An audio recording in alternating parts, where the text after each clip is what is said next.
What's going on, everyone? So we got news that Chris Paul, right, had a little falling out with the Clippers. He got sent home. A lot of talks about what are they going to do, right? At some point, they're probably going to waive him. They can't really waive him right now because they can't actually fill that roster spot until I think it's like January 15th or 19th or something like that. So they can't get off of Chris Paul anytime soon unless they do a trade, unless they pull off a trade.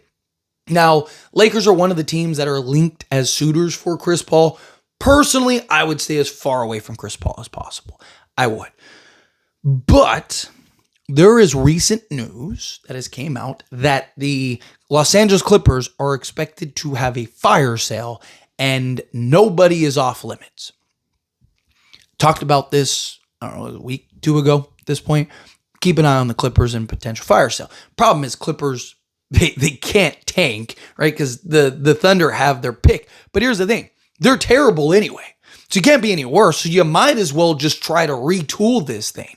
And, if you're going to lose your pick regardless, you might as well position and put yourself in the best position possible, right? And that was my whole thing, because I got a lot of comments from people that were like, it doesn't make sense for the Clippers because they can't afford to lose their pick. They're probably losing their pick regardless as is, right? Unless they magically go on some type of run, which I don't see happening, they're stuck.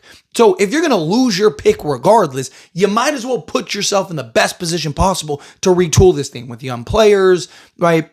Salary, like if you clear a bunch of cap space, kind of clean slate. Hey, we're in LA still.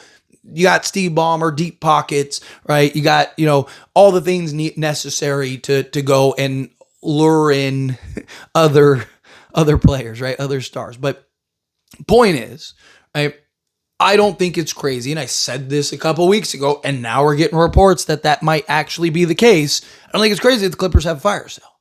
Clippers have several players that make a ton of sense for the Lakers. Right? So if I'm the Lakers, calling little brother and going like, hey, buddy, hey, what's up? Hey, it's big brother. You want to help big brother out? All right, like, come on, hook us up. Remember what we did for you with the zoo trade? Yeah, time to collect, time to help us out. But no, if you could do something where you get like a Derrick Jones Jr., Kris Dunn, I know he had a little squabble, but again, players have those all the time. Not worried about it. If he's on the Lakers, guess what? He's having a squabble against the other team, sticking up for his guy. Not worried about that. No issue with that. So to me, right, I would look to try to add guys like that. Can you get a Kris Dunn? Can you get a Derrick Jones Jr.? I wouldn't even mind taking on Chris Paul if it meant us getting those guys, right? If it's like, hey, you don't want to just waive him and buy him out or whatever, and now you got to go sign somebody, you got to wait and all this noise. If, we'll just hook us up, give us Kris Dunn and Derrick Jones Jr., we'll even take on Chris Paul in the process. I mean, he's making a vet minimum, right? So it's not like it's not like you're taking on $20 million in salary or something like that. Instead of us signing him for free, like, let's just work it out to match salaries so we could get a couple guys, right? Again, I mean, if we still needed a center, I'd be screaming, go get Ivica Zubac. But DeAndre Ayton's been so good for this team. I think you stick with him. Really, to me, it boils down Kris Dunn, right? I wouldn't hate John Collins. He's just making quite a bit of money. And he is an expiring contract, but like, I think you'd have to give, if you could do something where if you had to include Rui or something like that, then get John Collins as a guy off the bench, give you the athleticism, kind of play the small ball five. I'd stay away from Kawhi Leonard. Stay as far away from Kawhi Leonard as possible. James Harden doesn't make any sense. You're not doing anything for James Harden. Brook Lopez, again, staying as far away. Bogdanovich, I'd probably stay away from, but he is the kind of guy that, the Lakers need, kind of shooting, that floor spacing, guy that could kind of fill in the rotation. And then beyond that, they have just like a bunch of young guys that they're probably not going to get off of. But to me, Kris Dunn, Derrick Jones Jr. are the two guys I'm targeting. I'm targeting heavily, right? I'm trying to go after those two guys. They're making reasonable enough contracts to where you should be able to pull that off rather easily, right? Like neither guy is making so much money that you're not going to be able to pull that off. And they're both on very reasonable contracts as well. So to me, if you could do something where, you landed those two in whatever capacity, however you got to make that happen and work out, I would do it, right? So like just getting into the numbers here a little bit, right? If you look at Kris Dunn's making $5.4 million, right? If you look up Derrick Jones Jr., he's making $10 million. So you're talking, let's call it $16 million in salary that you need to send out, right? So you could do something like, let's say you add in Chris Paul, you're talking $18 million.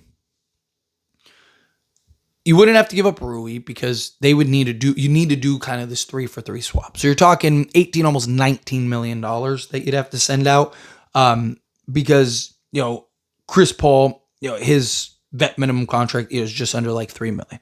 So to me, I mean, Gabe Vincent, right? At that point, that gets you $11.5 million. I mean, you'd have to add another. The problem is you'd have to match salaries. Because I was thinking like maybe Gabe Vincent, maybe like a Jared Vanderbilt. Would they be interested in like a Jared Vanderbilt? Otherwise, if they want to clear salary, you could do Gabe Vincent, Maxi Kleber. But then now you're talking 22 plus. I imagine they're going to want a young player like Connect or something like that. So now you're talking like $26 million. You could, like I said, do a big trade and get John Collins in the deal too. But John Collins is making $26 million. So you're talking almost basically $47 million at that point you'd have to send out. So if you did something like, say to Chris Paul, Kris Dunn, Derrick Jones Jr., and John Collins, right? You could send out Gabe Vincent, Max Kleber, that gets you to like 22.5. Jared Vanderbilt gets you to 33, 34. You do, I mean, I'm trying to do it without Rui. Yeah, you added in, I guess if you took off, because if you added in Dalton Connect, you get another $4 million, you'd have to take off Chris Paul. So I don't know if they'd want to do that, or maybe you could do it that way. I don't know. Point is there a path to where you could get multiple guys? If you could just get one, right? So say, would you do something like, a Gabe Vincent and a Dalton Connect for like a Chris Paul and Derrick Jones Jr.? Right, they get you to basically $13 million. That gets you pretty close to a wash, 2-for-2 swap. I wouldn't hate it. Right? Because now you got the wing, and now you got Chris Paul as like another ball handler and playmaker. Chris Paul just doesn't make sense because you have Luka, LeBron, and Austin Reeves. Right? Like I've talked about Chris Paul in the past, and it made sense when you didn't have Luka and Austin Reeves hadn't evolved into the playmaker that he has this season. Right? So, to me, now it doesn't really make as much sense. If Chris Paul's willing to kind of buy in to like the Jared Dudley role, then sure, it'd be perfect. I just don't think he's going to do that. I would stay as far away from Chris Paul. I talked about this over on AS The Lakers show. I would personally stay as far away from Chris Paul as possible. I just don't think he makes sense. And now he's starting to build this reputation as like locker room issue, and he just hasn't been good enough to justify it. I think he needs to go to a young team, go to like OKC or something like that. SGA would sign off on it because he's like your best buddy, and or go to another young team that you can kind of mentor because he's been really good in that regard. Right? I worry about him coming in and starting to bump heads and stuff like that. Now it becomes an issue. Granted, you could always just get off of him and waive him if you need to do, but or let him get waived and then do a non-guaranteed deal or something like that. But if you could get a Derrick Jones Jr., it'd be kind of hard to say no, right? Like. If you basically solve your wing depth issue, right? Like it'd be kind of hard to say no to that. Honestly, if you get a Kris Dunn, Derrick Jones Jr., say Chris Paul, like I said, it gets $19 million. The problem is it gets tricky because you couldn't do it like 3-for-3 swap unless Clippers. I'm not familiar with their cap situation off the top of my head, but I think they're pretty close, right? So I don't know if they can. I don't know if you can even potentially do that trade. So maybe you need to get a third team involved or something, but. Really, Derrick Jones Jr., if you can just get Derrick Jones Jr. and Kris Dunn, get you $16 million. You could do Gabe Vincent and Dalton Connect, right? 2-for-2 swap, give up a second or something like that. I don't know if I'd give up my first for that because both guys are really good, but they're not like first level good.